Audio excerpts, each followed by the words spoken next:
Chapitre 1. La sonnette. Gareth Reed se tenait immobile devant sa porte d'entrée, fixant la jeune femme sur son porche. Ses cheveux auburn, si semblables à ceux de sa mère, étaient tirés en arrière en une queue de cheval sévère, et ses yeux les siens étaient cerclés de rouge. 3 ans. 3 ans qu'il n'avait pas vu sa fille en personne. 3 ans qu'elle lui avait envoyé ce texto, « Je te déteste ». L'espace d'un instant, il ne put que respirer, forçant l'air dans ses poumons qui avaient oublié comment. Le carton dans ses bras semblait l'alourdir physiquement et émotionnellement. Là, parvint-il enfin à prononcer.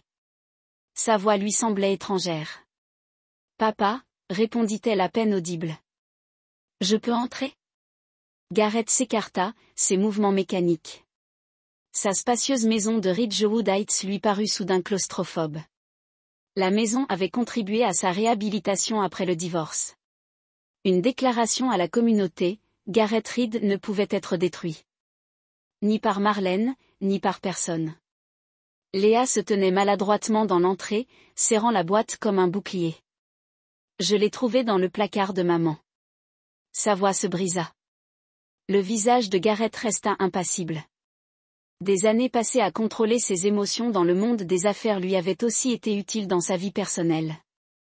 Surtout après la trahison de Marlène, il avait appris que montrer sa faiblesse risquait d'être attaqué. « Qu'est-ce qu'il y a » demanda-t-il sans tendre la main vers la boîte. « Tout, chaque carte, chaque lettre, chaque cadeau que tu m'as envoyé. » Des larmes coulèrent sur ses joues. Elle les garda toutes. Elle me dit, « Tu n'as jamais essayé de me contacter après le divorce. » La rage qui avait accompagné Gareth pendant 3 ans s'embrasa en lui, mais son expression resta inchangée. Il s'en doutait, mais la confirmation lui faisait toujours l'effet d'un couteau entre les côtes. Maman avait tort, continua Léa, la voix plus forte maintenant sur tant de sujets. Gareth finit par prendre la boîte, les mains fermes malgré la tempête qui l'envahissait. Il l'ouvrit, révélant des dizaines de cartes d'anniversaire, de cadeaux de Noël, de mots et de lettres, tous non ouverts, tous adressés à Léa de son écriture précise. 3 ans de tentatives pour joindre sa fille, interceptée et cachée. Pour la première fois depuis des années, Gareth sentit une lueur lui monter aux yeux. Il cligna des yeux pour la chasser rapidement. La faiblesse n'était pas une option. Plus maintenant. Il y a plus, dit Léa doucement. Des choses que j'ai apprises sur maman et Russell. Russell Harmon. Rien que penser à ce nom fit serrer la mâchoire de Gareth, son ancien associé, le beau-père de sa fille, l'homme qui avait contribué à détruire son mariage et à lui voler son enfant. « Viens dans le salon », dit Gareth, sa voix retrouvant son ton grave habituel. « Nous avons beaucoup de choses à nous dire. » Tandis qu'il conduisait sa fille plus loin dans la maison, l'esprit de Gareth s'emballa. 3 ans de planification minutieuse, de préparation silencieuse et méthodique pour ce jour, il anéantirait ceux qui lui avaient fait du tort. Tout cela se concrétisait. Et voilà que, contre toute attente, sa fille était de retour. Un autre élément de son grand projet. Gareth avait toujours cru que la vengeance, comme le bon whisky, s'améliorait avec le temps. Il avait attendu patiemment, accumulant pouvoir et ressources, tandis que Marlène et Russell bâtissaient leur vie parfaite sur les ruines de la sienne. Il lui avait tout pris autrefois. Il n'aurait pas de seconde chance, et il ne pardonnerait jamais. Chapitre 2. Les années d'or, 10 ans plus tôt, pour lire le nouveau client de l'innovation. Gareth leva son verre, un sourire sincère, libéré du cynisme qui le caractériserait plus tard. Autour de la table élégamment dressée, les verres trinquèrent tandis que Russell Harmon et les autres cadres se joignaient au toast. Marlène rayonnait à son mari de l'autre côté de la table, sa beauté sublimée par la douce lumière des bougies. À 35 ans, elle faisait encore tourner les têtes avec ses cheveux auburn et son esprit vif qui avait captivé l'attention de Gareth à l'université Northwestern 15 ans plus tôt. « Chérie, tu vas dominer le monde de la technologie à ce rythme-là, » dit-elle, la fierté palpable dans la voix. « Passant mon arme secrète, » répondit Gareth en désignant Russell d'un signe de tête. Ce type a décroché le contrat Peterson alors que tout le monde disait que c'était impossible. Russell sourit modestement, mais ses yeux brillaient d'ambition. « Je fais juste mon travail, patron. » La soirée se poursuivit dans des rires faciles et des conversations animées. Léa, 8 ans, avait été autorisé à veiller tard pour la première partie de la fête, charmant les invités d'affaires par son intelligence précoce avant d'être bordé au lit. C'était l'âge d'or de la vie de Garrett Reed. Son entreprise de sécurité logicielle connaissait une croissance exponentielle. Son mariage était solide et sa fille était la lumière de sa vie. Après des débuts modestes dans une ville sidérurgique de Pennsylvanie, Garrett s'était bâti une réussite grâce à une éthique de travail acharnée et un sens inné des affaires. Ce que personne à la table ne pouvait voir ce soir-là, c'était comment le succès allait engendrer le ressentiment, comment la prospérité allait semer la trahison. Plus tard dans la soirée, alors que Garrett et Marlène se préparaient à aller au lit, elle l'enlaça par derrière. « Je suis si fière de toi », murmura-t-elle contre son dos. Garrett se retourna dans ses bras. « On a construit ça ensemble, marche. Tout ce que je fais, je le fais pour toi et Léa. »« Je sais. » Son sourire n'atteignit pas tout à fait ses yeux, mais Garrett était trop content pour le remarquer, mais parfois je me demande si on ne perd pas quelque chose avec tout ce succès. « Que veux-tu dire ?» Elle haussa les épaules. « Tu travailles tellement d'heures. Tu manques à Léa. Tu me manques. C'est temporaire. » Il la rassura. « Encore 2 ans à développer la clientèle et ensuite je pourrai prendre du recul et déléguer davantage. » Marlène hocha la tête. Mais quelque chose avait changé dans son expression. Russell a mentionné qu'il recrutait un nouveau directeur marketing, quelqu'un qui pourrait vous soulager tous les deux. Oui, Abigail Howard. Elle est chaudement recommandée. C'est bien, dit Marlène d'un ton distant. Peut-être que ça veut dire que tu seras plus souvent à la maison. Mais un succès croissant signifiait forcément des exigences accrues. Les années suivantes virent les innovations de Reed se multiplier rapidement, Garrett et Russell voyageant fréquemment.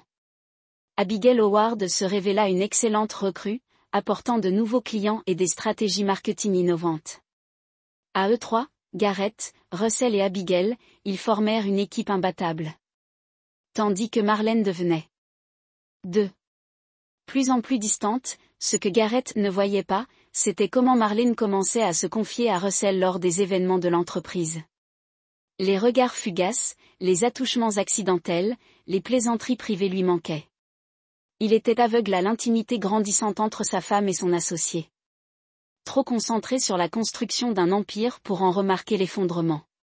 À 11 ans, Léa avait de plus en plus de failles dans le mariage Reed. Marlène avait développé de nouveaux centres d'intérêt qui excluaient Garrett, par commodité. Elle s'inscrivait à un club de lecture qui se réunissait les soirs où il était à la maison, prenait des cours de tennis à des heures où il aurait pu la rejoindre, organisait des week-ends entre filles de plus en plus fréquemment. « Tout va bien entre nous ?» demanda finalement Garrett un soir. « Bien sûr », Marlène répondit trop vite. « Pourquoi ne le serait-il pas ? Tu sembles ailleurs ces derniers temps, soupira-t-elle en posant son verre de vin. Peut-être que si. Peut-être que j'en ai assez d'être une épouse d'entreprise dont le mari est marié à son entreprise. Ce n'est pas juste, Marlène. Tout ce que j'ai construit, je l'ai construit pour nous. Non, dit-elle d'une voix plus dure. Tu l'as construit pour toi, Garrett, parce que tu n'as jamais supporté l'ordinaire. Ces mots le blessèrent car ils contenaient un fond de vérité. Grandir dans la pauvreté avait marqué Garrett, lui inculquant une soif de réussite qui éclipsait parfois tout le reste. Mais ce qu'il ignorait alors, et qui ne deviendrait clair que plus tard, c'est que les accusations de Marlène étaient une couverture commode pour sa propre trahison déjà en cours. Chapitre 3. La trahison. La fête de Noël annuelle de Reed Innovation avait toujours été un événement extravagant, mais à l'approche de sa 10e année d'existence, Garrett avait sorti le grand jeu.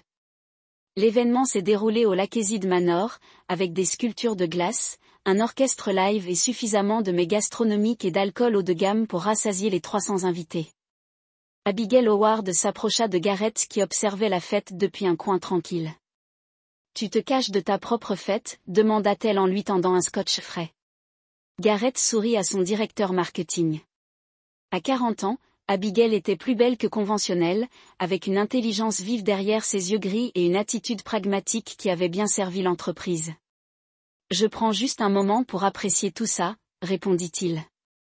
Difficile de croire tout le chemin parcouru. « Tu devrais être fier, dit-elle. » Je suis surpris que Marlène ne soit pas à tes côtés pour ton grand moment. Gareth scruta la pièce, réalisant qu'il n'avait pas vu sa femme depuis au moins une demi-heure. Elle parlait aux épouses Peterson plus tôt. En fait, dit Abigail prudemment. Je l'ai vue sortir sur la terrasse il y a une vingtaine de minutes. Russell était avec elle. Quelque chose dans le ton d'Abigail serra l'estomac de Gareth. Je vais les chercher. Excusez-moi. L'air de décembre transperça son smoking lorsque Gareth monta sur la terrasse. La terrasse déserte. Elle semblait vide à première vue, mais un mouvement dans l'ombre du jardin en contrebas attira son attention. Il se dirigea vers le ballast, regardant le paysage faiblement éclairé. Là, partiellement dissimulé par un pin ornemental, se tenaient Russell et Marlène. Ils ne faisaient pas que discuter. La main de Russell entourait le visage de Marlène, son pouce caressant sa joue dans un geste indéniablement intime. Sous le regard figé de Gareth, sa femme leva le visage vers ses associés, leurs lèvres s'embrassant, signe d'une longue familiarité. Ce spectacle frappa Gareth comme un coup de poing. Son esprit se rebella contre les preuves qui se présentaient à lui, cherchant des explications alternatives, alors même que la vérité se cristallisait avec une clarté brutale. Chaque réunion tardive, chaque conférence du week-end, chaque soirée du club de lecture, il s'étendait désormais devant lui selon un schéma accablant. Son premier réflexe fut de les affronter immédiatement, de bondir et de les déchirer à main nue. Mais un instinct plus profond le retint. La part prédatrice de son être. Son cerveau, la partie qu'il avait aidé à déjouer ses concurrents pendant des années, prenait le contrôle. L'information était synonyme de pouvoir. Réagir sans planification était une faiblesse. Silencieusement, Gareth se retira de la terrasse. Il trouva Abigail à l'intérieur. « Depuis combien de temps le savez-vous » demanda-t-il d'une voix d'un calme mortel. Elle soutint son regard sans broncher. « Je m'en doutais depuis des mois. J'en étais certaine il y a 3 semaines, quand je les ai vus quitter ensemble le Marriott de l'aéroport. Et vous ne me l'avez pas dit. » J'avais besoin d'être sûre, répondit-elle. Et j'avais besoin de preuves qui tiendraient la route devant un tribunal. Gareth la fixa du regard. Que dites-vous ? Je dis que j'ai des photos, des reçus d'hôtel, des relevés de SMS. Je dis que je recueille des informations pour vous protéger parce que je me doutais que ce jour arriverait. Pourquoi feriez-vous cela pour moi ? L'expression d'Abigail s'adoucit légèrement. Parce que vous méritez de connaître la vérité. Et parce que Reed Innovation ne peut pas se permettre de voir ses 2 dirigeants s'entre-déchirer sans préparation, Gareth hocha lentement la tête, une froide clarté l'envahissant. Merci. Ce soir-là, il n'a pas affronté Marlène. Il n'a pas laissé paraître que son monde venait d'imploser. Au lieu de cela, il est resté éveillé à ses côtés, écoutant sa respiration et planifiant sa réponse avec une précision méthodique. Au cours des 3 mois suivants, Gareth est devenu un acteur accompli. Il a conservé une apparence normale tout en collaborant en coulisses avec un avocat spécialisé en divorce impitoyable. Il a obtenu les preuves d'Abigail, consulté des conseillers financiers pour protéger ses actifs et pris des décisions stratégiques pour minimiser l'influence de Russell au sein de l'entreprise. Il a également passé plus de temps avec Léa, 13 ans, sachant que la tempête à venir la dévasterait. Leurs week-ends au musée et leurs projets de foire scientifique sont devenus de précieux souvenirs qu'il a conservés, une armure contre ce qui allait arriver. Lorsque Gareth a finalement affronté Marlène, ce fut avec le calme d'un prédateur qui a acculé sa proie. « Je sais pour toi et Russell » a-t-il dit simplement un soir après que Léa soit allée se coucher. Le visage de Marlène est devenu blanc, puis rouge. « Gareth, je peux vous expliquer. » « Combien de temps ?» Elle a dégluti. 2 ans. La durée lui frappa comme un coup dur, mais il garda une expression neutre. « J'ai déjà parlé à mon avocat. Tu recevras les papiers du divorce demain. Gareth, s'il te plaît. On peut régler ça. » « Non. » dit-il. D'une voix neutre. « On ne peut pas, Eléa » demanda Marlène, le désespoir perçant dans sa voix. « Je vais demander la garde exclusive. » Le visage de Marlène se durcit. « Tu n'y arriveras pas. Tu n'es jamais à la maison. Tu es marié à cette entreprise, et tu couches avec mon associé, répondit froidement Gareth. Voyons lequel le juge trouvera le plus préjudiciable au bien-être d'un enfant. S'ensuivit un divorce qui dégénéra rapidement. Marlène, réalisant qu'elle ne pouvait pas gagner sur le front de l'infidélité, changea de tactique. Elle lança une campagne pour dépeindre Garrett comme un bourreau de travail émotionnellement absent qui l'avait poussé dans les bras d'un autre homme. Elle mit à profit ses relations dans la communauté, raconta des histoires bienveillantes à des amis communs, et plus terrible encore, il commença à monter Léa contre son père. Malgré les preuves présentées par Garrett, le juge aux affaires familiales lui accorda la garde partagée. Il fut influencé par la prestation en larmes de Marlène et les sentiments manifestement conflictuels de Léa. Ce fut la première véritable défaite que Garrett subissait depuis des années, et cela réveilla en lui quelque chose de sombre et d'implacable. Tandis qu'il regardait Marlène s'éloigner avec sa fille après l'audience, Russell l'attendant sur le parking pour la consoler, Garrett fit un vœu silencieux. Ce n'était pas fini. Loin de là. Il lui avait pris sa confiance, sa famille et une partie de son entreprise, mais ils avaient commis une erreur fatale. Il l'avait laissé en vie pour répondre. Et la réponse de Garrett Reed serait un cauchemar. Chapitre 4. La guerre des gardes. 2 mois après la finalisation du divorce, Garrett était assis dans son bureau, examinant la dernière requête déposée par l'équipe juridique de Marlène. « Elle veut réduire vos heures de visite », demanda-t-il d'une voix dangereusement contrôlée. Barry Simmons, l'avocat aux cheveux argentés spécialisé en divorce qui avait représenté Garrett, tout au long de la procédure, hocha la tête d'un air sombre. Il affirme que Léa souffre de détresse émotionnelle lors des transitions entre les foyers. Ça va pour Léa quand elle est avec moi. Garrett se leva et fit les 100 pas jusqu'à la fenêtre. C'est Marlène qui la manipule, qui la coache peut-être. Barry acquiesça. Mais les tribunaux aux affaires familiales prennent au sérieux les préférences exprimées par les enfants, surtout à l'approche de l'adolescence. Léa a 14 ans. Elle est influençable. On lui raconte des mensonges à mon sujet chaque jour qu'elle passe avec eux. Le poing de Garrett se serra involontairement. Russell a emménagé avec eux la semaine dernière. Saviez-vous que l'encre est à peine sèche sur nos papiers de divorce? Barry soupira. Ça ne fait pas bonne impression, mais ce n'est pas illégal. Et malheureusement, cela donne au foyer de Marlène une apparence de stabilité. 2 figures parentales au lieu d'une. Garrett se retourna, l'air glacial. Je veux qu'une évaluation psychologique soit ordonnée pour Léa. Je veux qu'une enquête sur l'aliénation parentale soit menée. Je veux que toutes les voies de droit soient mises à disposition pour révéler ce qu'ils font. Cela coûtera cher. Garrett. Et mais si, ça pourrait empirer les choses avec Léa si elle a l'impression que tu t'en prends à sa mère. Peu importe le prix, répondit Garrett. Ma fille est tout ce qui compte. La bataille pour la garde qui s'ensuivit l'année suivante devint célèbre dans les cercles juridiques du comté. Garrett ne lésina pas sur les moyens, engageant psychologues pour enfants, détectives privés et coachs parentaux. Il documenta chaque visite annulée, chaque commentaire négatif de Léa sur le foyer de sa mère. Chaque fois que Russell outrepassait ses limites en tant que beau-parent, Marlène ripostait avec la même férocité. Elle inscrivit Léa en thérapie auprès d'un thérapeute qui semblait étrangement prédisposé à critiquer la façon dont Garrett élevait ses enfants. Elle documenta ses horaires de travail, ses déplacements, ses heures tardives. Elle dépeignit le portrait d'un homme d'affaires obsessionnel qui considérait sa fille comme un bien de plus à contrôler. Le coup le plus dur fut lorsque Russell profita de sa position chérie d'innovation pour se présenter comme une influence stabilisatrice dans la vie de Léa. Plusieurs employés espéraient s'attirer les faveurs de l'entreprise. Le commandant en second a fait des déclarations sur le style de gestion exigeant et le tempérament explosif de Garrett. Il utilise ma propre entreprise contre moi, a déclaré Garrett à Abigail tard le soir au bureau. Alors, enlevez-lui l'entreprise. Elle a répondu simplement. Garrett a levé les yeux brusquement. Que voulez-vous dire? Je veux dire que Russell a rogné sur les coûts pendant des années. La mise en œuvre de la sécurité Peterson. Il a externalisé des composants clés à un développeur étranger pour économiser de l'argent, mettant ainsi leurs données en danger. Le contrat Miller.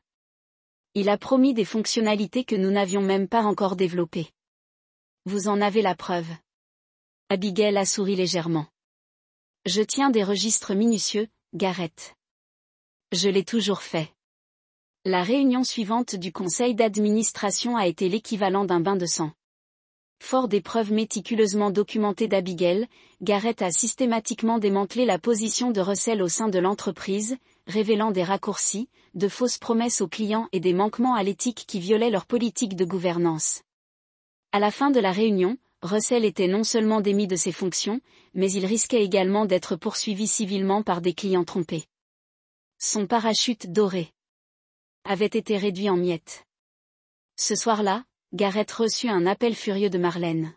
« Espèce de salaud », siffla-t-elle. « Tu ne supportais pas de nous voir heureux, n'est-ce pas ? » « Ça ne te concerne pas, » répondit calmement Gareth. Russell avait compromis l'intégrité de notre entreprise. Le conseil d'administration réagit en conséquence. N'importe quoi. C'est de la vengeance pure et simple.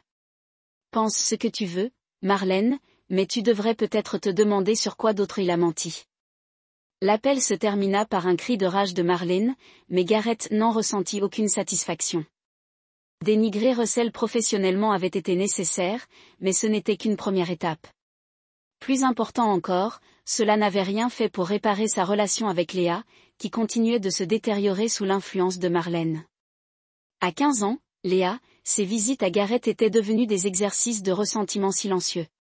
Elle répondait à ses questions par monosyllabes, refusait ses tentatives de communication et passait la majeure partie de son temps obligatoire avec lui à envoyer des SMS à ses amis ou enfermée dans sa chambre. Elle déteste venir ici, confia Gareth à Abigail, devenue sa plus proche confidente.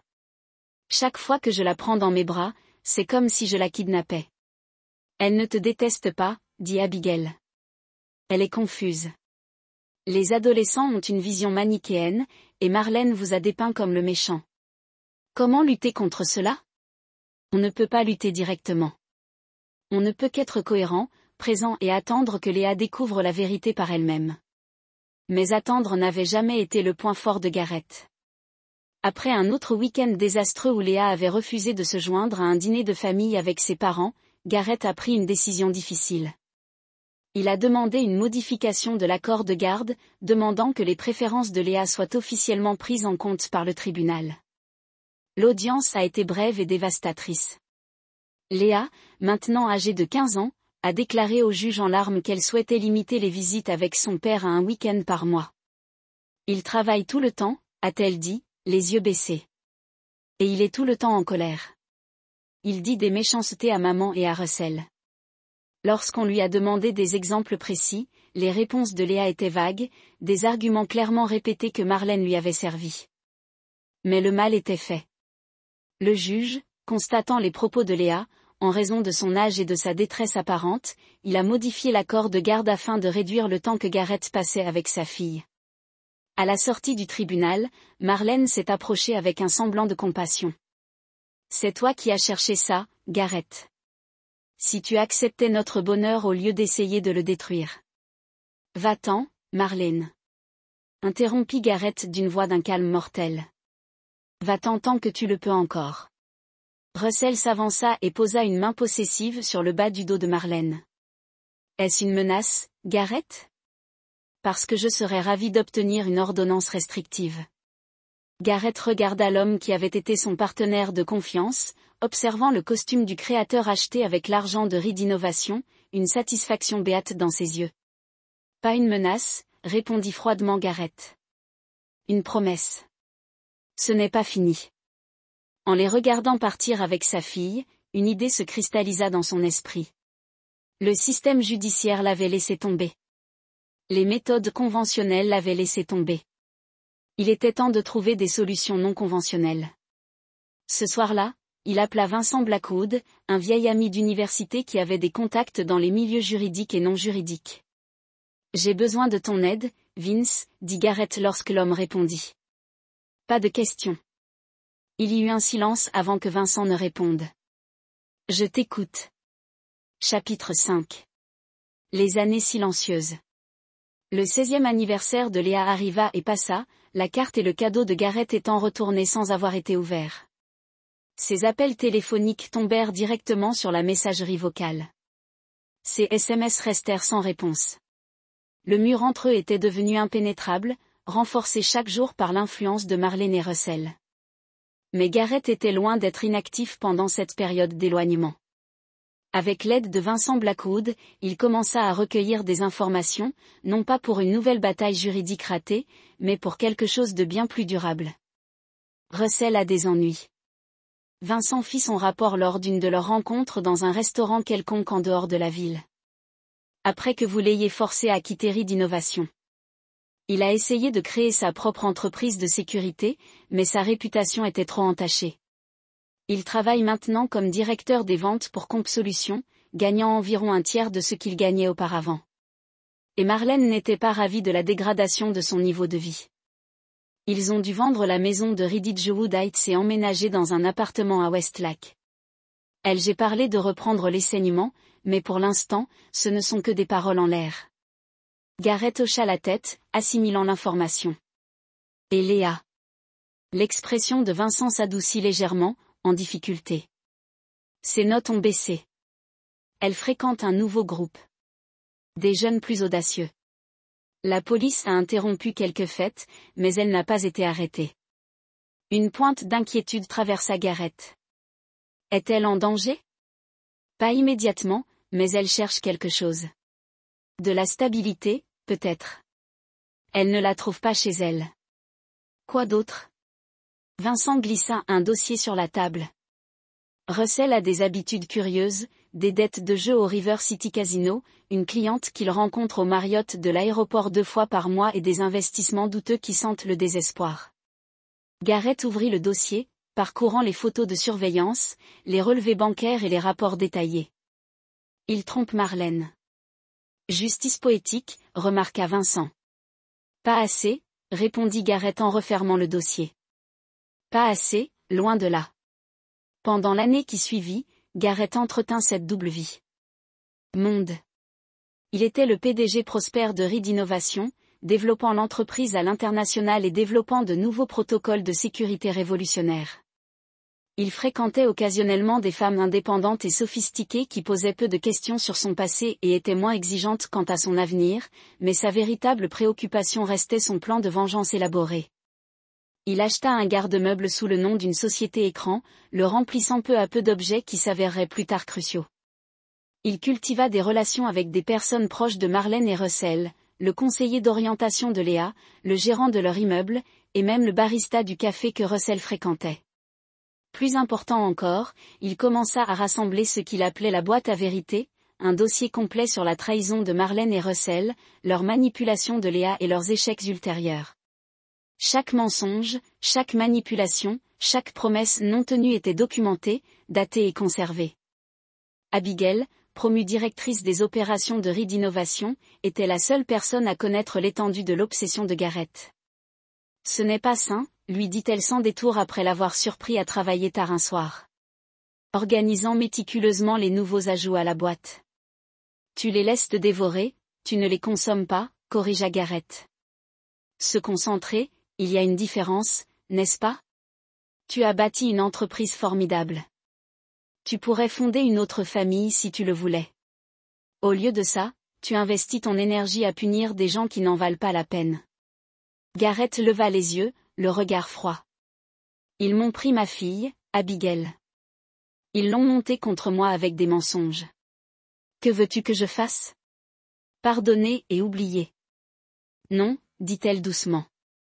Mais je veux que tu vives en attendant ta revanche. Elle fit un geste en désignant les documents étalés devant lui. C'est juste une autre façon de les laisser gagner. Ces mots touchèrent le cœur de Garrett, même s'il ne l'admettrait jamais.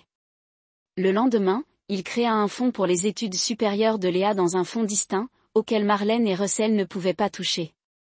Il commença également à faire discrètement des dons à des organisations soutenant les droits de son père dans les litiges de garde. Ces actes ne signifiaient pas qu'il abandonnait son projet de vengeance. Loin de là, mais il représentait la reconnaissance que sa vie ne pouvait pas être entièrement définie par le châtiment. Le véritable tournant eut lieu un mardi pluvieux, lorsque Garrett aperçut Léa par hasard dans un café du centre-ville.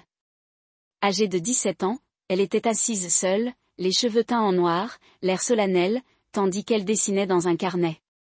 L'envie de l'approcher était presque irrésistible. Mais Gareth se retint, préférant s'asseoir au comptoir d'où il pouvait observer sans être vu. Ce qu'il vit pendant l'heure suivante lui brisa le cœur. Léo fut rejoint par Russell, dont le langage corporel trahissait malaise et impatience. Leur conversation dégénéra rapidement en dispute, Russell consulta sa montre à plusieurs reprises et Léa devint de plus en plus agitée. Alors qu'elle tendait la main par-dessus la table, semblant implorer quelque chose, Russell lui saisit le poignet avec suffisamment de force pour la faire reculer. Gareth dut faire preuve de toute sa maîtrise de soi pour ne pas intervenir. Seule la conscience qu'affronter Russell éloignerait probablement Léa davantage le maintenait cloué sur place. Quand Russell partit enfin, Léa resta, essuyant ses larmes et retournant à son carnet de croquis avec une détermination farouche. Tandis qu'elle dessinait, son visage prit une expression que Gareth connaissait de son enfance, une concentration intense masquant une profonde douleur. Avant de partir, il s'arrangea avec le barista pour payer les boissons de Léa pour le reste de la journée, anonymement. C'était un petit geste, insignifiant dans le grand projet, mais c'était quelque chose de concret qu'il pouvait faire pour sa fille à cet instant précis. Ce soir-là, Gareth ajouta de nouveaux éléments à son plan. L'intimidation physique de Russell envers Léa transforma quelque chose en lui, transformant sa vengeance froide et calculée en quelque chose de plus urgent, de plus juste. Il ne s'agissait plus seulement de ses propres blessures. Il s'agissait de protéger Léa de ceux qui voudraient lui faire du mal. 2 semaines plus tard, Gareth reçut le message qui marquerait le début de la fin de ses années de silence. « Je te déteste. Ne me recontactez plus. » Le message arriva après la visite de Léa chez lui ce week-end. Une visite imposée par l'accord de garde, mais tellement tendue qu'il n'avait presque pas échangé un mot. Quelque chose avait dû se produire après son retour chez Marlène. Un nouveau mensonge, une nouvelle manipulation qui l'avait poussé à couper les ponts. Gareth ne répondit pas au message. Au lieu de cela, il continua d'envoyer des cartes d'anniversaire, des cadeaux de Noël, des félicitations pour son diplôme, tous retournés sans être ouverts, s'ajoutant à sa collection grandissante de preuves. Et il attendit, sachant que la vérité avait tendance à refaire surface, surtout quand quelqu'un travaillait sans relâche pour la faire éclater. Chapitre 6, la préparation. Tu es sûr de ça ? Demanda Vincent en observant l'organigramme élaboré qui couvrait un mur du bureau de Gareth. Une fois qu'on a commencé, il n'y a plus de retour en arrière. Gareth se tenait devant l'organigramme, les mains jointes dans le dos. Chaque branche représentait une éventualité. Chaque connexion une action et une réaction calculée. 2 ans de planification avaient abouti à ce plan détaillé pour la justice. Je suis sûr qu'il répondit.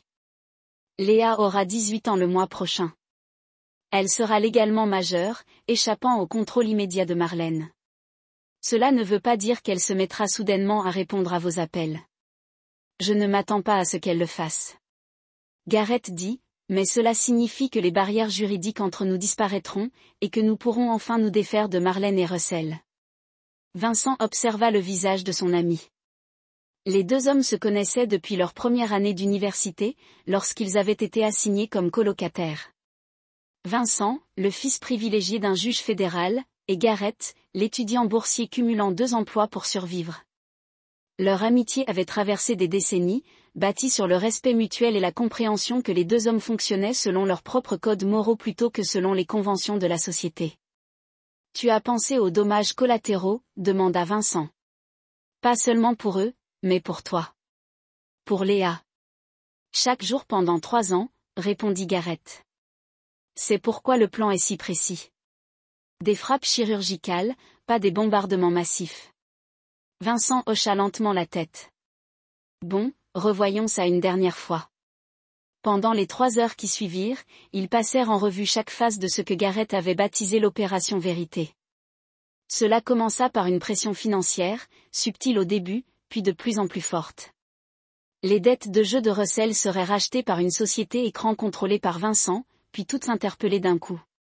Sa maîtresse recevrait des preuves d'autres liaisons, soigneusement manipulées pour paraître plus importantes qu'elles ne l'étaient en réalité.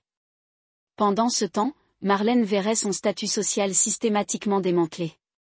Des informations anonymes à ses anciens amis concernant des remarques désobligeantes qu'elle aurait tenues. Des fuites d'informations sur des problèmes financiers qui la contraindraient à se retirer des conseils d'administration d'associations caritatives et de comités sociaux. La beauté réside dans le déni plausible, expliqua Gareth. Chaque événement pouvait être dû à la malchance, à la vengeance de quelqu'un d'autre, ou simplement aux conséquences naturelles de la vie qui les rattrape. Et la boîte, demanda Vincent, la pièce maîtresse, confirma Gareth. Chaque carte et chaque lettre que j'avais envoyée à Léa. Chaque cadeau qu'il lui avait caché. Les preuves de chaque mensonge qu'il lui avait dit sur moi. Des photos de Russell avec sa maîtresse. Documentation de leur mauvaise gestion financière qui a coûté à Léa son fonds universitaire. Tous sont organisés de façon irréfutable chronologiquement. Comment allez-vous lui faire le voir? L'expression de Gareth se durcit. C'est là que votre ami Lewis entre en jeu. Lewis Crawford était un expert dans ce qu'il a appelé euphémistiquement la récupération et la relocalisation des données. Un pirate haut de gamme dont les services ne sont pas venus. Bon marché. Son rôle dans le plan était de s'assurer que certaines photos incriminantes de Russell se sont retrouvées sur l'ordinateur portable de Marlène où Léa les découvrirait probablement tout en utilisant l'ordinateur pour le travail scolaire. Les photos à elles seules ne le feront pas, a averti Vincent. Les adolescents découvrent que les adultes sont tout le temps erronés. Ils s'adaptent. Les photos ne sont que la fissure du barrage, a expliqué Gareth. Une fois que Léa commencera à remettre en question un aspect de leur récit, le reste suivra. Elle est intelligente, a toujours été. Elle a juste besoin d'une raison pour commencer à regarder de plus près. Vincent acquiesça lentement. Et si elle ne le fait pas, elle le fera, a déclaré Gareth avec une certitude absolue. Parce que malgré tout, elle est ma fille. La vérité est importante pour elle. Les derniers préparatifs ont pris encore 2 semaines. Des comptes bancaires ont été établis, des pistes numériques ont été couvertes, alibi a été construit. Gareth est même allé jusqu'à ce qu'il craignait, jusqu'à ce qu'il craignait, jusqu'à ce qu'il ne craignait pas, jusqu'à ce qu'il ne craignait pas, jusqu'à ce qu'il ne craignait pas, jusqu'à ce qu'il ne craignait pas, jusqu'à ce qu'il ne craignait pas, jusqu'à ce qu'il ne craignait pas, jusqu'à ce qu'il ne craignait pas de se soupçonner. Le moment de son choix. Sur ses épaules lors d'un match de baseball. Marlène avait été prise par ces dernières années avant que tout ne s'effondre. Gareth a placé la photo sur le bureau de Léa, un talisman pour ce qui allait arriver. Bientôt, il a promis la pièce vide. Le lendemain, il est monté dans un avion pour Singapour. Extérieur, l'image d'un PDG à succès lors d'un voyage d'affaires de routine. Seuls Vincent et Abigail savaient que si Gareth avait assisté à des réunions et négocié des contrats de l'autre côté du monde, l'opération Trousse commencerait à se dérouler chez elle avec la précision d'une montre suisse. Ce qu'aucun d'entre eux ne prévoyait, c'était la rapidité avec laquelle le plan accélérerait une fois mis en mouvement, ou comment les propres actions de Léa transformeraient sa chorégraphie prudente en quelque chose de bien plus imprévisible et puissant. Chapitre 7. La découverte. Léa Sullivan se tenait dans le dressing de sa mère, à la recherche d'une paire de bottes qui lui avait été promis pour être empruntée pour son projet de photographie senior. À près de 18 ans, elle a développé un intérêt passionné pour la photographie en noir et blanc, trouvant dans ses contrastes frappants et son écho de la façon dont elle venait voir le monde. Le placard était méticuleusement organisé, l'un des rares très cohérents de sa mère, avec des chaussures alignées par couleur et en saison le long du mur arrière. Alors que Léa repoussait les vêtements suspendus pour atteindre le support de chaussures, sa main délogua une boîte de chapeaux de l'étagère supérieure. Il est tombé avec un bruit sourd solide, plus lourd qu'une boîte vide. Curieuse, elle l'a ramassé. Contrairement aux autres boîtes de rangement de sa mère, celle-ci n'avait pas d'étiquette. Quand elle a retiré le couvercle, son souffle a pris. À l'intérieur, il y avait des dizaines d'enveloppes et de petits packages, tous adressés à elle dans une écriture qu'elle a reconnue immédiatement. Le script incliné précis de son père a couvert les enveloppes cachetées par la poste au cours des 3 dernières années. Anniversaire, Noël, diplômé, tous non ouverts, tous cachés. Léa a coulé sur le sol du placard, ses mains tremblantes alors qu'elle ramassait l'enveloppe la plus récente, une carte d'anniversaire pour son prochain 18e anniversaire, datée de 2 semaines plus tôt. L'adresse de retour était la maison de son père, où elle n'avait pas mis les pieds depuis plus d'1 an. Il a écrit tout ce temps. La réalisation est entrée en collision violemment avec ce que sa mère et Russell lui avaient dit à plusieurs reprises, que son père avait fait un minimum d'efforts pour rester connecté, qu'il avait choisi son entreprise sur elle, que ses tentatives de contact occasionnel ont été exécutées par obligation plutôt qu'en amour.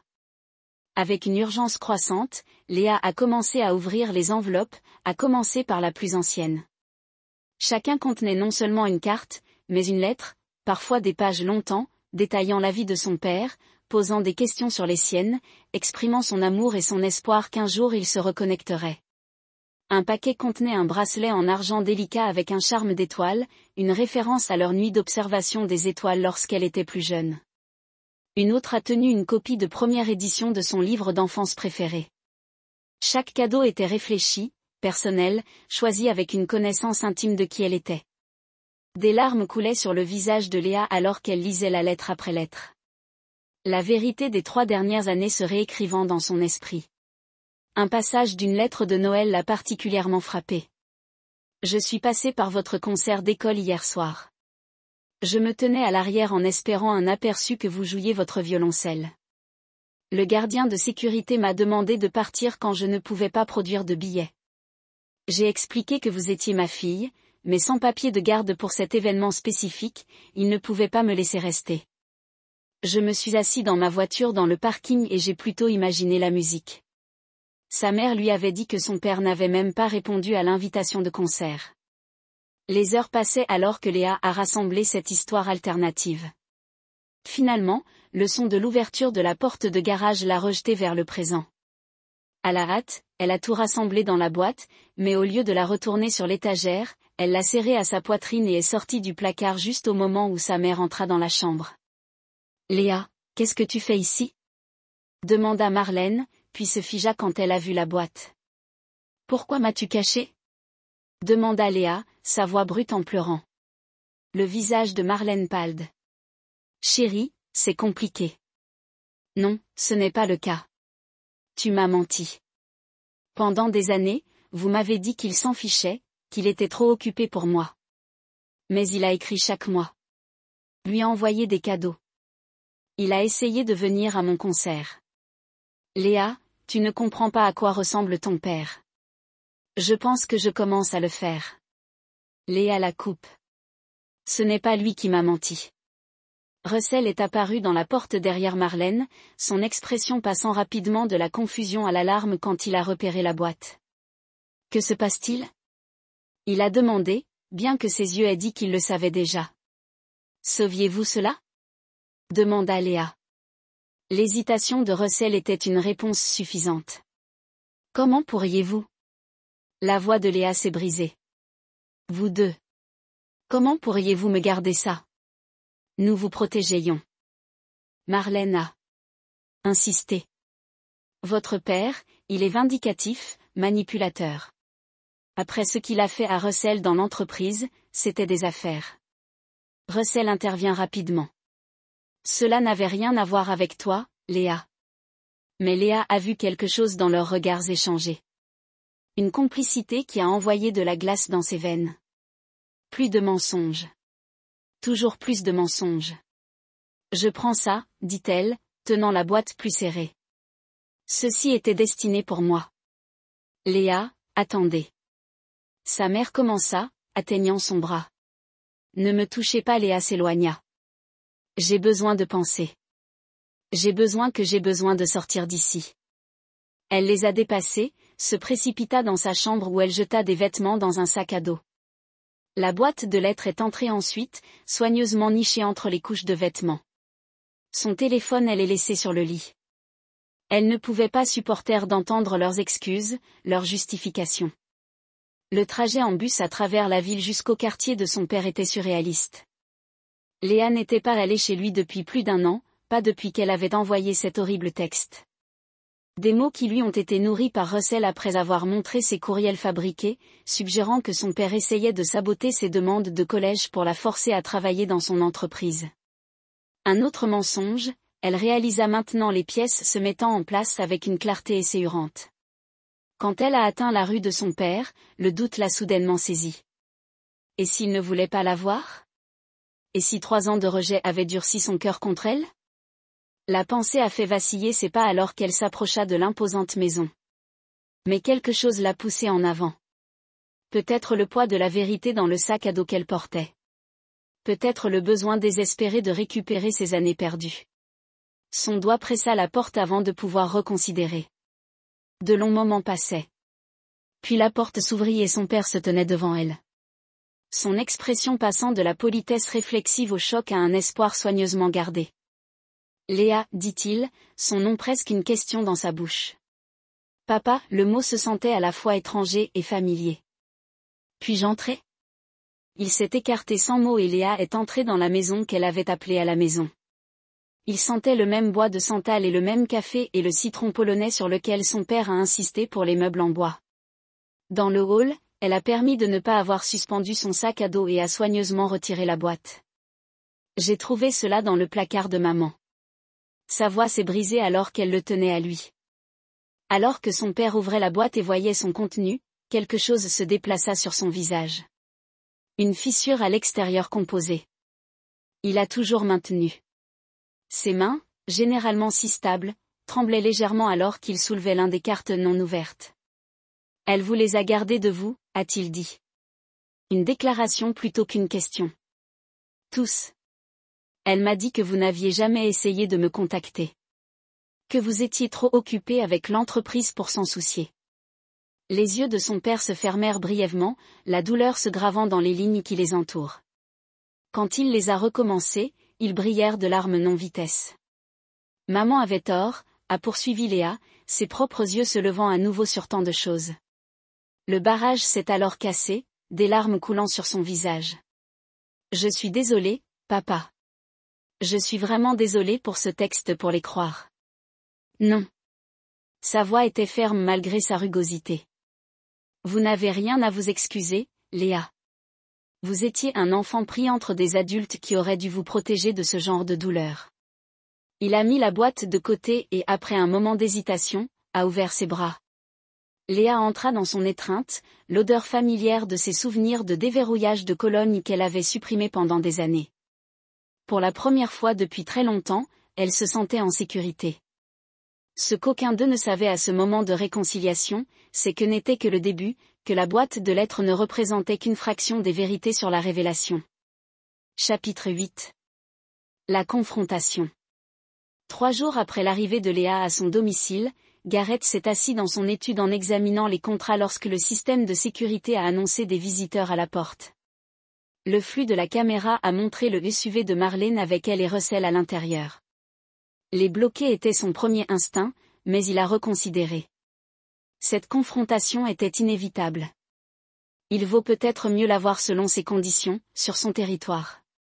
Laissez-les entrer, il a instruit le système, puis est allé trouver Léa, qui était dans la cuisine en faisant du thé. Votre mère et Russell sont là, a-t-il dit attentivement, en regardant son expression. Les mains de Léa se sont calmées sur la bouilloire. Les derniers jours avaient été une reconstruction minutieuse. Les conversations matinales sur le café, les questions hésitantes sur les années qu'ils avaient manquées. Des mesures prudentes vers la confiance ne la forceraient pas. Léa prit une profonde inspiration, squame ses épaules dans un geste, donc comme le sien que cela lui faisait mal au cœur. Non, a-t-elle décidé. J'ai besoin d'entendre ce qu'ils ont à dire. Gareth hocha la tête. Je serai là avec toi. En fait, a dit Léa, rencontrant ses yeux directement. Je voudrais d'abord leur parler seule. Si ça va. La demande l'a surpris, mais il respectait la force derrière elle. Bien sûr, utilisez le salon. Je serai dans mon étude si vous avez besoin de moi. Quelques instants plus tard, la sonnette a sonné. Gareth y répondit, son visage un masque sans expression alors qu'il regardait la paire à sa porte. Marlène avait vieilli au cours des 3 dernières années. Des ridules autour de ses yeux et de sa bouche qui n'avaient pas été là auparavant. Russell avait l'air pire, plus doux au milieu, une cheveux amincieuse. La posture confiante de l'exécutif d'entreprise remplacée par quelque chose de plus courbé, plus défensif. Gareth, Marlène a commencé, sa voix faussement brillante. Nous sommes venus pour Léa. Léa n'est plus un enfant, répondit-il froidement. Elle prend ses propres décisions sur l'endroit où elle reste. Elle a encore 17 ans pour une autre semaine. Russell intervient. Légalement? Légalement? Je peux appeler la police et vous faire retirer de ma propriété. Garrett l'a coupé. Mais Léa a accepté de vous parler. Elle est dans le salon. Il s'est écarté, leur permettant d'entrer, mais ne faisant aucun mouvement pour les diriger. Laissez-les se sentir comme les intrus qu'ils étaient. Alors qu'il se dirige vers le salon, Garrett est retourné à son étude, laissant la porte un pot. Il n'avait pas l'intention d'écouter, mais il voulait pouvoir savoir si Léa l'a appelé. La conversation a commencé assez civilement. La voix de Marlène plaide. Russell est raisonnable et concerné. Mais en quelques minutes, le ton a changé. Vous n'aviez pas le droit de prendre ces lettres. La voix de Marlène se leva brusquement. C'était privé. Privé? La réponse incrédule de Léa était claire, même par la porte partiellement fermée. Ils m'ont adressé. Nous vous protégions, a insisté Russell. Ton père? Non. La voix de Léa craquait comme un fouet. N'ose pas le mettre cela sur lui. Tu m'as gardé ces lettres. Vous avez menti sur lui ne voulant pas me voir. Vous m'avez montré de faux emails à son sujet en essayant de saboter mes demandes de collège. Un court silence a suivi cette accusation. La voix de Léa Marlène avait chuté. Devenir prudent. De quoi parlez-vous? Quel faux email? Ce que Russell m'a montré l'année dernière, a répondu Léa. Ceux qui m'ont fait envoyer ce texte horrible à papa. Un autre silence. Plus longtemps cette fois, Russell. La voix de Marlène tenait désormais une note différente. Confusion, soupçon. Je ne sais pas de quoi elle parle, a déclaré Russell. Mais même de l'étude, Garrett pouvait entendre le bord défensif à sa voix. Oui, vous le faites, a insisté Léo. Vous m'avez montré des courriels de papa à l'officier d'admission à Berkeley, disant que je n'étais pas assez stable émotionnellement pour l'université. Vous avez dit qu'il voulait que je travaille dans son entreprise où il pouvait me contrôler. Vous avez fait quoi? La voix de Marlène était devenue dangereusement silencieuse. La conversation a été décevante à partir de là. Marlène exigeant des réponses, Russell déviant, Léa évoquant plus d'incohérences qu'elle avait découvertes dans le récit qu'il lui avait nourri pendant des années. Garrett est resté dans son étude, un sombre renforcement de la satisfaction alors qu'il écoutait le réseau de mensonges s'effondrer. Il n'avait pas anticipé les emails fabriqués de Russell qui avaient été une cruauté indépendante, mais cela s'inscrivait parfaitement dans le plus grand modèle de manipulation. Les voix surélevées ont finalement culminé dans le son de la porte d'entrée. Quelques instants plus tard, Léa est apparue dans la porte de l'étude, son visage rougi, mais ses yeux clairs. Maman est partie avec Russell, a-t-elle dit. Elle ne savait pas sur certaines des choses qu'il a faites. Les faux emails, les menaces pour mon professeur de photographie au sujet de mon étude indépendante. Garrett hocha lentement la tête. Tu lui as parlé de la boîte de lettres? Oui. Elle a essayé de le justifier au début. A dit qu'elle me protégeait des faux espoirs parce que vous mettiez toujours votre entreprise en premier. La voix de Léa s'est légèrement brisée, mais quand je lui ai montré la lettre sur mon concert, sur vous assis dans le parking, elle ne pouvait pas me regarder. Je suis désolée, Léa. Je n'ai jamais voulu que vous soyez blessée par tout cela. Je le sais maintenant. Elle a hésité, puis a demandé, avez-vous fait quelque chose à Russell dans l'entreprise? Il n'arrêtait pas de dire que vous avez détruit sa carrière par dépit. Garrett considérait attentivement sa réponse. Russell a pris des décisions professionnelles qui mettent nos clients en danger. Le conseil l'a retiré en fonction des preuves de ses décisions. Étais-je personnellement satisfait par ce résultat? Oui, mais cela se serait produit quel que soit notre conflit personnel. Léa semblait accepter cela, hochant la tête lentement. Il y a autre chose. Maman a dit, elle a dit, vous avez planifié quelque chose que vous ne pardonnez jamais aux gens qui vous traversent. Que vous êtes patient mais impitoyable. L'expression de Garrett est restée neutre, bien qu'en interne, il a réévalué la situation. Marlène le connaissait assez bien pour ressentir la planification derrière les événements récents. Elle avait toujours été intuitive de cette façon. Votre mère et moi avons des perspectives très différentes sur les événements passés, dit-il attentivement. Ce qui compte maintenant, c'est votre bien-être, Léa. Rien d'autre. Plus tard dans la soirée, après que Léa s'est couchée, Gareth a reçu un texte de Marlène. Nous devons parler seuls demain, 14h au Riverside Park. Il a renvoyé un simple « Je serai là ». La réunion accélérerait son calendrier, mais à certains égards, il pourrait être plus propre de cette façon, une confrontation directe plutôt que le l'endémantèlement qu'il avait prévu. Quoi qu'il en soit, la fin de partie est restée la même. Cette nuit-là, Gareth a ouvert le cabinet verrouillé dans son étude et a examiné le contenu de la vraie boîte de vérité. La version complète contenant non seulement ses lettres à Léa, mais surtout le reste. Photos de Russell avec sa maîtresse. Des dossiers financiers montrant comment ils avaient gaspillé l'argent destiné à l'éducation de Léa. Enregistrement de Marlène entraînant Léa sur quoi dire devant le tribunal de la famille. Demain déterminerait quels éléments de ces preuves seraient déployés et comment. Ce qu'il ne s'attendait pas, c'est l'appel téléphonique à minuit. Marlène, sa voix épaisse avec ce qui aurait pu être des larmes ou de l'alcool ou les deux. C'était l'idée de Russell, a-t-elle dit sans préambule. Les lettres, les gardant d'elle. Tout cela. Je voulais juste te blesser comme tu me faisais du mal. En vous négligeant, Gareth a demandé, gardant sa voix basse pour éviter de réveiller Léa. En travaillant trop. En étant parfait. La voix de Marlène a craqué. En ne nécessitant jamais de moi. L'entreprise était votre vraie épouse, Gareth. J'étais juste des meubles. Alors vous avez couché avec mon partenaire commercial, a pris ma fille, lui a dit que je ne voulais pas d'elle. Sa voix est restée contrôlée, mais je m'étais glissée dedans. Semble disproportionné. Je sais que l'admission l'a surpris. Je sais que ce que nous avons fait était mal, surtout à Léa. Mais Russell, il a continué à pousser pour plus.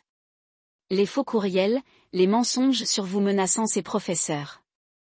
Je ne les connaissais pas. Et vous vous attendez à ce que je croie cela? Je ne m'attends plus à toi, Gareth. Je sais juste que vous planifiez quelque chose de terrible, et quoi qu'il en soit, Léa sera à nouveau prise dans les feux croisés. La manipulation était si transparente, cela le faisait presque rire. Est-ce que c'est la réunion de demain? Faire appel à ma préoccupation pour Léa de vous sauver? Non. Sa voix s'est endurcie.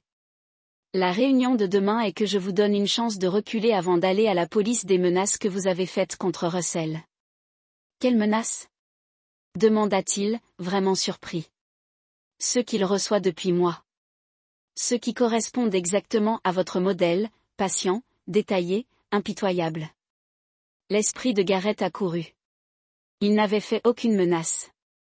Son plan avait été beaucoup plus subtil que cela. Mais si Russell recevait des menaces, un timing intéressant sur les problèmes de Russell, a-t-il dit attentivement. Presque. Comme s'il créait. Une défense préventive. Qu'est-ce que cela signifie? Cela signifie que je te verrai demain, Marlène. Dormez bien. Après avoir terminé l'appel, Gareth a immédiatement contacté Vincent, qui a répondu malgré la fin de l'heure. Quelqu'un menaçait Russell, a déclaré Gareth sans saluer. Pas nous. Pourrait être une coïncidence, a suggéré Vincent. Rien à ce sujet n'est une coïncidence. Découvrez ce qui se passe. Les pièces se déplaçaient encore, se réalisant dans un motif que Gareth n'avait pas prévu. Mais s'il y avait une chose que ces années dans les affaires lui avaient appris, c'était comment s'adapter aux circonstances changeantes. La confrontation de demain se déroulerait, mais avec une nouvelle prise de conscience que ce n'était peut-être pas le seul plan en mouvement. Chapitre 9. La résolution. Riverside Park s'est étendu le long du front de mer, une tranche de nature soigneusement entretenue dans le paysage urbain. Gareth est arrivé 15 minutes plus tôt, sélectionnant un banc avec des spectacles clairs dans toutes les directions. L'après-midi de printemps était agréable, des fleurs de cerisier dérivant sur la douce brise, un cadre inhabituellement paisible pour ce qui allait arriver. Il avait quitté Léa à la maison avec Abigail, qui s'était arrêtée sous la prétention de fournir des contrats qui avaient besoin de signature. En réalité, il voulait quelqu'un en qui il avait confiance avec sa fille pendant qu'il s'occupait de Marlène. À 200 H, Marlène est apparue sur le chemin seulement comme demandé. Elle s'est habillée soigneusement dans un costume de couleur crème qui rappelait à Gareth leur jour de palais de justice, une armure déguisée en élégance. Marlène la salua-t-il avec un signe de tête en s'asseyant à côté de lui, en maintenant une distance prudente. Merci d'être venu, commença-t-elle, ses mains jointes étroitement sur ses genoux. Je voulais te parler de Léa. J'ai supposé autant. Elle est confuse en ce moment, en colère, mais elle a encore besoin de sa mère. Gareth a étudié son profil, notant la tension dans sa mâchoire, le maquillage soigneusement appliqué qui ne pouvait pas tout à fait cacher les signes d'une nuit blanche. Léa est la bienvenue à vous voir quand elle le veut, a-t-il déclaré. Je n'interférerai pas avec cette relation. Le relief clignote sur le visage de Marlène, rapidement remplacé par la lassitude. Et Russell, ces menaces doivent s'arrêter, Gareth. Comme je vous l'ai dit hier soir, je n'ai pas menacé Russell. Alors qui? C'est la question intéressante, n'est-ce pas? Gareth interrompit. Parce que pendant que je vous surveillais tous les deux, je n'ai pas encore pris de mesures directes. Couleur épuisée du visage de Marlène. Vous nous surveillez? Pensiez-vous vraiment que je ne le ferais pas? Après ce que vous avez fait? Elle a avalé fort. Que voulez-vous, Gareth? Pour nous punir pour le reste de nos vies? Pour choisir entre ses parents? Ce que je veux, a-t-il dit, sa voix tombant dans un registre dangereux, c'est la justice. Pendant 3 ans, vous et Russell avez systématiquement détruité ma relation avec ma fille. Vous avez caché mes lettres, fabriqué des preuves, l'empoisonné contre moi. Chaque jour, je me suis réveillée en sachant que mon enfant croyait que je l'avais abandonné. Je n'ai jamais voulu dire. Les intentions ne sont pas pertinentes. Il l'a coupé. Les résultats sont ce qui compte, et le résultat a été la douleur de ma fille. Marlène est restée silencieuse, incapable de contrer cette vérité fondamentale. Après un moment, Gareth a continué, son ton à mesurer. Mais les événements récents m'ont obligé à réévaluer mon approche. Que voulez-vous dire? Au lieu de répondre directement, Gareth a retiré son téléphone et a remonté une série de textes que Vincent avait envoyés plus tôt dans la matinée. Capture d'écran des transferts financiers, des emails et des réservations de vol. Russell prévoit de quitter le pays, a-t-il dit, lui montrant l'écran. Et il n'a pas l'intention de vous emmener avec lui. Les yeux de Marlène s'écarquillèrent alors qu'elle scannait les informations. Cela ne peut pas être juste. Nous fermons la fermeture de la réorientation la semaine prochaine. Nous sommes censés déposer un dépôt sur le condo. L'argent de remorquage a été transféré hier sur un compte offshore, l'a informé Gareth. Parallèlement à ce qui restait du fonds collégial de Léa, l'argent que vous lui avez dit avait disparu à cause des ralentissements du marché. Non. Marlène secoua la tête dans le déni. Russell ne le ferait pas. Le même Russell qui a montré à notre fille de faux courriels pour la retourner contre moi. Le même Russell qui couchait avec son assistant depuis l'année dernière. Que Russell ne vous trahirait pas. La voix de Gareth coulait de sarcasme. Des larmes ont moulé dans les yeux de Marlène. Comment puis-je savoir que vous n'avez pas fabriqué tout cela?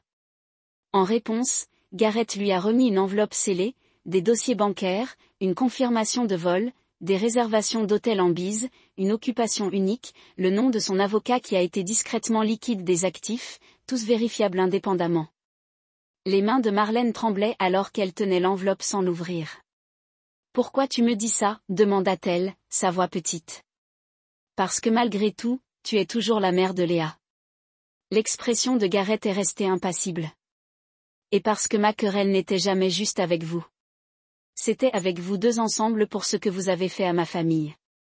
C'est donc votre vengeance, me montrant que Russell me trahit aussi. » Non, dit Gareth, debout. Ma vengeance l'aurait laissé se produire sans vous avertir. Vous regardez découvrir sa trahison uniquement après son départ avec tout ce qu'il vous reste. Marlène le regarda, la confusion écrite sur son visage. Je ne comprends pas. Vous avez 24 heures, lui a-t-il dit. L'argent peut toujours être récupéré si vous agissez assez rapidement. La documentation juridique dont vous aurez besoin est également dans cette enveloppe. Après cela, c'est au-delà de ma préoccupation. Il se tourna pour partir, mais la voix de Marlène l'a arrêté. Pourquoi? A-t-elle demandé à nouveau. Après tout ce que nous avons fait, pourquoi m'aider maintenant? Gareth la regarda, son expression se ramollissant presque imperceptiblement. Je ne t'aide pas, Marlène. Je choisis de ne pas vous détruire. Il y a une différence. À cause de Léa? Parce que je ne deviendrai pas ce que vous et Russell essayez de me faire dans ses yeux. Avec cela, il est parti, laissant Marlène serrant les limites qui contenaient à la fois des preuves de sa deuxième trahison et des moyens de riposter contre. Au moment où Gareth est rentré chez lui, Vincent avait appelé avec confirmation. Marlène était allée directement à sa banque, puis à son avocat.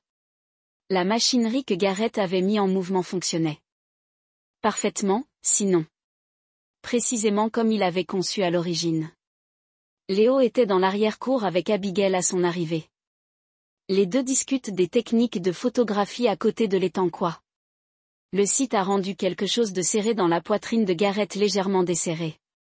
Cette fille en sécurité et engagée dans sa passion valait plus que toute vengeance. Comment ça s'est passé? Abigail a demandé tranquillement quand Léa entra à l'intérieur pour obtenir sa caméra. Russell court.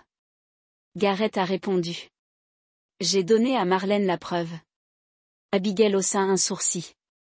Ce n'était pas le plan. Les plans changent. Marlène est toujours la mère de Léa et Russell. Un sourire froid volait sur le visage de Gareth.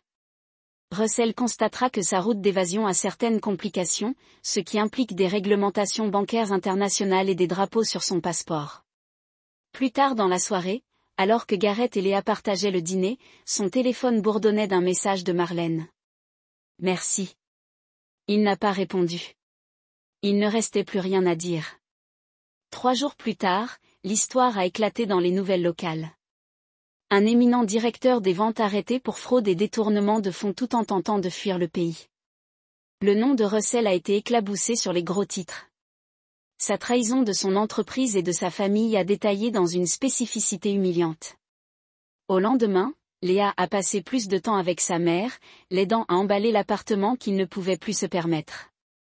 Marlène avait trouvé un poste d'enseignement dans un collège communautaire et loué une petite maison plus proche du campus.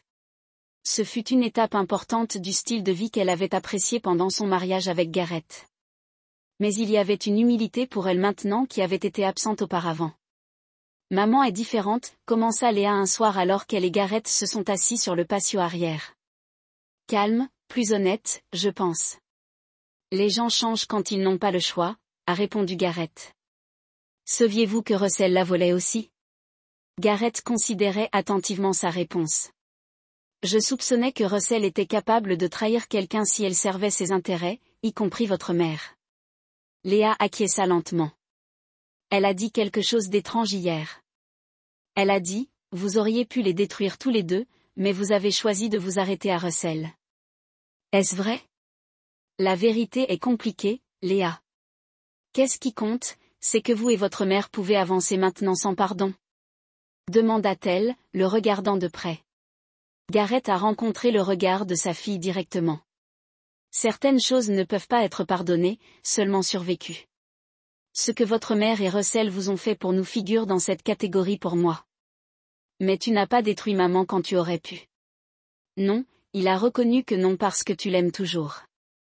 La question de Léa était provisoire, pleine d'espoir dans la façon dont seul un enfant de divorce pouvait être. Parce que je t'aime, Gareth a corrigé doucement. Et détruire complètement votre mère vous aurait aussi fait du mal. Léa a absorbé ceci puis a demandé. Et Russell, regrettez-vous ce qui lui est arrivé? Pas une seconde. Gareth a répondu avec une certitude absolue. Il a fait ses choix en connaissant les risques. Les conséquences sont à lui seul à porter. Alors que le soleil se couchait sur le jardin, peignant le ciel dans des oranges et des rouges féroces, Gareth Reed a ressenti un sentiment de fermeture qui lui avait échappé pendant 3 ans. Russell faisait face à des accusations criminelles qui le garderaient emprisonné pendant au moins une décennie. Marlène a été humiliée mais pas détruite, apprenant à vivre avec les conséquences de ses choix. Et Léo était ici à combler l'écart entre ses parents tout en construisant sa propre identité distincte de leur conflit. Ce n'était pas parfait et ce n'était pas le pardon. Gareth Reed n'était pas un homme qui a pardonné la trahison, mais c'était le juge d'une sorte, un calcul qui a ouvert la voie à ce qui comptait le plus. Sa relation avec sa fille s'est construite sur la vérité au lieu de mensonges. La boîte qui avait commencé tout était assise sur une étagère dans la chambre de Léa. Maintenant, un rappel non seulement de ce qui avait été perdu, mais de ce qui avait été récupéré. La vérité a douloureusement gagné, mais vaut chaque bataille. Que se passe-t-il maintenant? Demanda Léa alors que l'obscurité tombait. Gareth a placé sa main sur la sienne. Un geste qui aurait été impossible des mois plus tôt. Maintenant, a-t-il dit, nous recommençons. C'est là que notre histoire touche à sa fin.